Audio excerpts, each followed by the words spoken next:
خدا کی قسم اتنا ملتا ہے کہ اس کے سمیٹنے بھر دامن ہے نہیں ہمارے پاس، اور وہی اپنے لطف و کرم سے ہمارے دامن کو بھی وسعت دیتے ہیں۔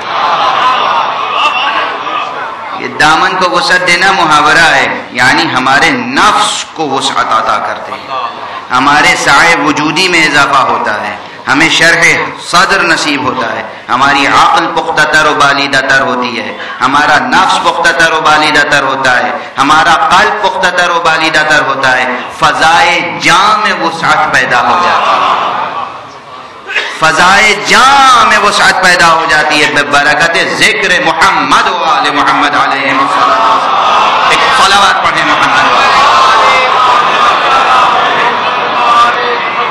بس۔ آیات کے تسلسل میں نے بتایا کہ پہلے جنت ہے اور پھر جنات، ایک جنت کا ذکر ہوا پھر جنتوں کا تذکرہ ہوا ہے، بس گفتگو یہاں روک دی میں نے۔ یہ کیسے اس جنت تک پہنچیں گے اور کیسے جنتوں تک پہنچیں گے، اس کی پہلی سیڑھی استغفار ہے۔ جوانوں، عزیزوں، بچوں، بوڑھوں، بزرگوں، مردوں، عورتوں، سب کے لیے یہ پیغام ہے۔ پہلی سیڑھی استغفار ہے، استغفار سے غافل نہ ہوں۔ یہ ہمارے آپ کے چوتھے امام کی بہت بڑی تعلیم ہے، قرآن کی تعلیم ہے، رسول کی تعلیم ہے، اہل بیت کی تعلیم ہے، امام کی تعلیم ہے۔ استغفار، اٹھتے بیٹھتے استغفار، اٹھتے بیٹھتے استغفار۔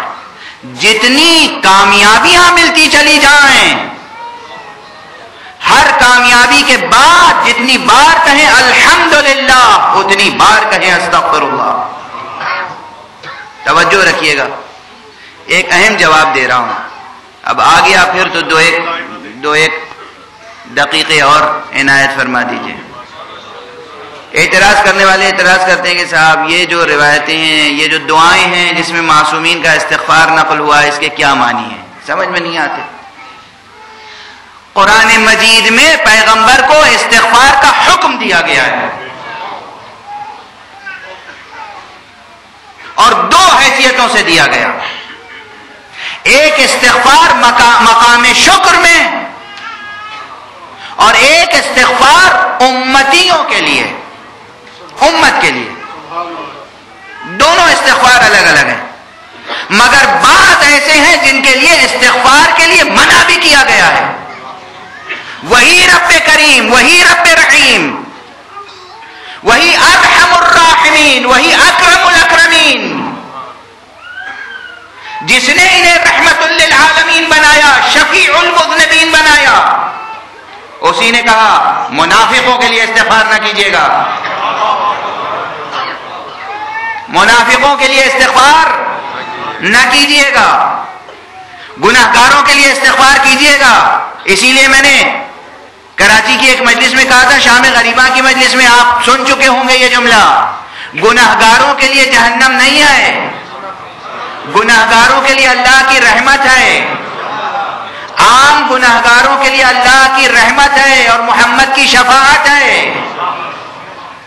جہنم تو صرف ان ظالموں کے لیے ہے جنہوں نے محمد و آل محمد کی قدر نہ کی، صرف ان ظالموں کے لیے بس۔ ورنہ استغفار کا حکم اللہ نے دیا ہے، خود کہا مومنوں کے لیے، مسلمانوں کے لیے استغفار کیجیے۔ آج صرف ایک استغفار کا ذکر کر کے گزر جاؤں گا، وہ بھی تیزی کے ساتھ، اور وہ استغفار کون سا ہے؟ مقام شکر میں سورہ مبارک ہے نصر، تو سب کو یاد ہوگی، چھوٹا سا سورہ ہے۔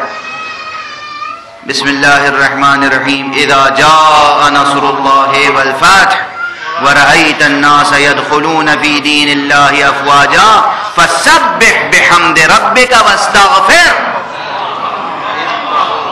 اے حبیب، جب اللہ کی نصرت و مدد آ جائے، جب اللہ کی نصرت و مدد آ جائے، اذا جاء نصر اللہ والفتح ورأيت الناس يدخلون في دين الله افواجا، اور جب آپ دیکھیں کہ فوج در فوج، لشکر در لشکر لوگ دین میں داخل ہو رہے ہیں، تو بس پھر آپ اللہ کی تسبیح پڑھیں اس کی حمد کے ساتھ اور استغفار کریں۔ یہ کیا گناہ ہے جس کے بعد استغفار کیا جائے؟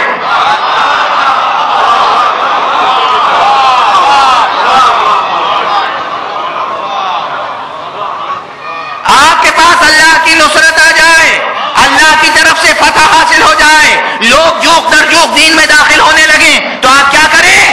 تسبیح کریں حمد کے ساتھ اور استغفار. دو کام سکھائے گئے، تسبیح اور استغفار. کل میں نے تقریر کے شروع میں کہا تھا تسبیح اور استغفار کا رشتہ ہے. خالق کو نقائص سے پاک جاننا تسبیح ہے، خود کو نقائص سے دور رکھنا استغفار.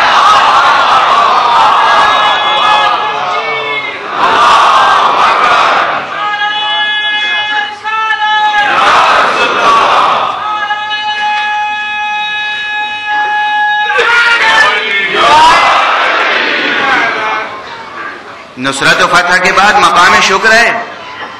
دنیا جشن مناتی ہے نصرت و فتح پر. جشن محمد کیا ہے؟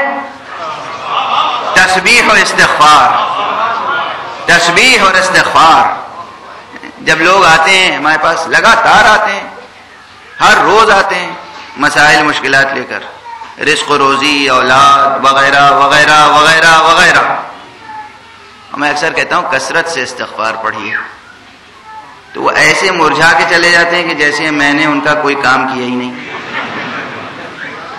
وہ آئے تو تھے کوئی ذکر لینے، میں نے دیا ہی نہیں. وہ چاہتے ہیں کچھ اور ہی چیز بتا دوں. یہ کچھ اور ہی چیز کی جو آپ تلاش میں ہیں میں بتاؤں، یہ کیجئے تو وہ کچھ اور ہی چیز وہ دے دے گا.